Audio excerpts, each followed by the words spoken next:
Now, this summer, Man United, with the same owners of Nice, co-owners for Man United, Sir Jim Ratcliffe, but owner of Nice, they tried to make the... Hey guys, welcome back to the channel. Fabrizio Romano here as always to keep you posted on the transfer market. Today, guys, many things to mention, from Jan Maatsen to Jean-Claire Todibo to something to say about Yoro, Rodrygo, Gauche, the swap deal between Aston Villa and Juventus, and more. Let's jump into it together.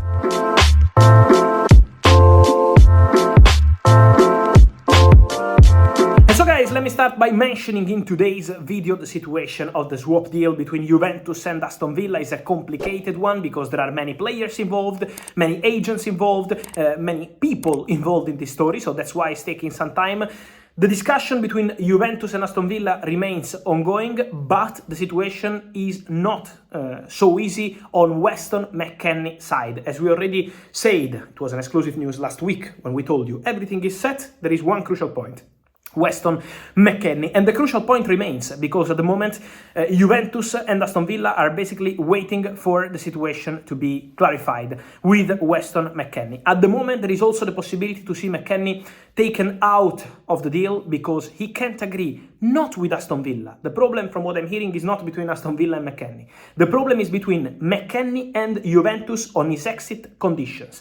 This is something I'm telling you since last week and remains the same. At the moment there is still no agreement between McKennie and Juventus on the exit conditions. So they are still discussing. Let's see if they can find an agreement. But at the moment, this detail is creating an issue to the deal. The deal was McKennie, Ealing Jr. and 20 million euros to Aston Villa, Douglas Luiz to Juventus. Now, Douglas Luiz remains a priority target for Thiago Motta and for Juventus. They want to make it happen, but they might change some people into Juventus and Aston Villa, might be in talks again to discuss the possibility to change the players included in the deal. In the case of Weston McKennie, there is a possibility to see McKennie out in case he can't agree on the exit conditions with Juventus and maybe change the options available on the table. Aston Villa will only make the deal happen in case they're happy on the financial point of view, but also on the technical point of view. So they are not accepting any player. They only want someone who can make sense for them. So discussions ongoing, but at the moment it really depends on what they can do in terms of including players and finding a solution also with Weston McKennie. Meanwhile, Douglas Luiz is waiting for Juventus. He wants to go to Juventus, but it really depends on the clubs now. Then, really important to say, guys, also about other deals around Europe, that the situation of centre-back for Manchester United remains a priority. And something exclusive I can give you today is that Manchester United have been, as I already told you many times, in discussions for several centre-backs in the recent months and weeks, and one of the names was Jean-Claire Todibo, the French centre-back of Nice, who was already on Manchester United shortlist 1 year ago when they were looking for potential replacements for Harry Maguire, who was close to joining West Ham. Todibo was in the list alongside Benjamin Pavard. Then Pavard joined Inter. Todibo didn't join Man United because Man United at the end decided to continue with Harry Maguire. He didn't agree on personal terms with West Ham. In January, he was again on the shortlist of Manchester United, but Man United decided not to do any business, also because of financial fair play. Now, this summer, Man United, with the same owners of Nice, co-owners for Man United, Sir Jim Ratcliffe, but owner of Nice, they tried to make the deal happen. Everything was really optimistic on player side because Todibo was keen on joining Man United. Man United were strongly interested in Todibo, so everything was really concrete between Man United and Todibo, but the deal at the moment can't happen because of FIFA rules. So basically what I'm told is that because Nice and Man United share the same owner, again, owner of Nice, Sir Jim Ratcliffe, and co-owner at Manchester United, they can't proceed to make deals together because they play the same European competition.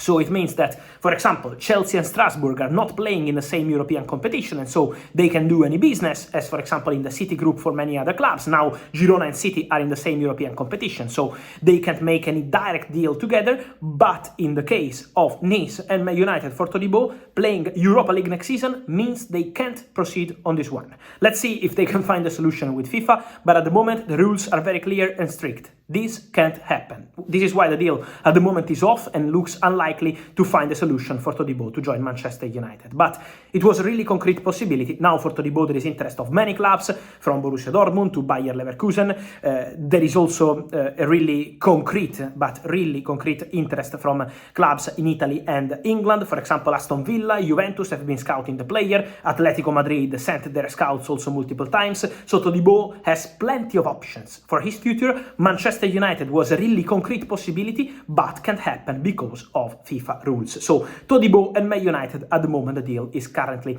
off because of FIFA rules. Nothing is off for the future of Jan Maatsen, who is still expected to leave Chelsea in the summer transfer window, with two possibilities at the moment. One is Borussia Dortmund.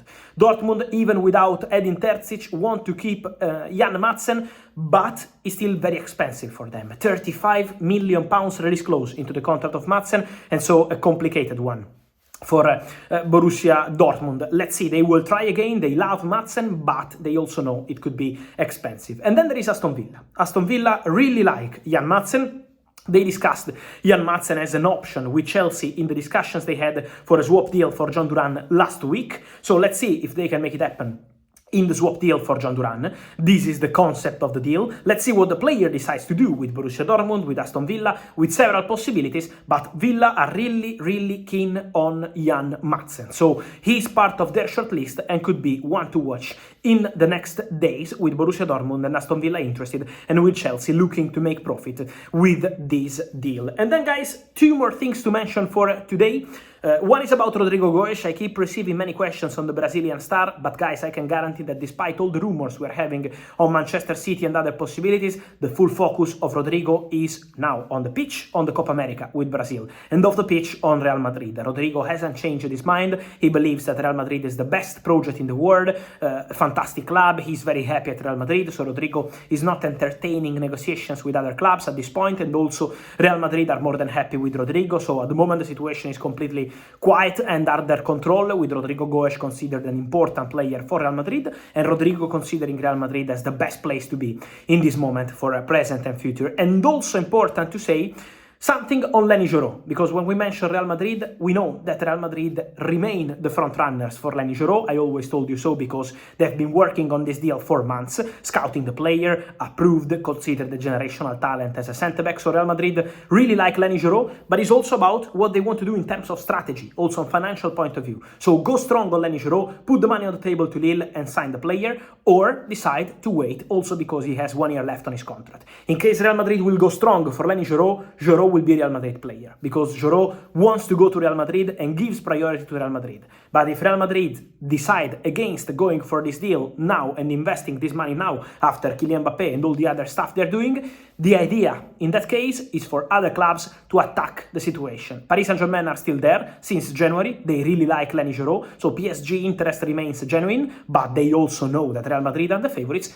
And then, let me repeat something we broke last week, an exclusive story. Let me repeat once again, Liverpool are there. Liverpool are strongly interested in Yoro. Liverpool made clear their interest to the agents of the player. And so Liverpool are really pushing for Lenny Yoro in case Real Madrid will not proceed with the deal. So keep an eye on Lenny Yoro too.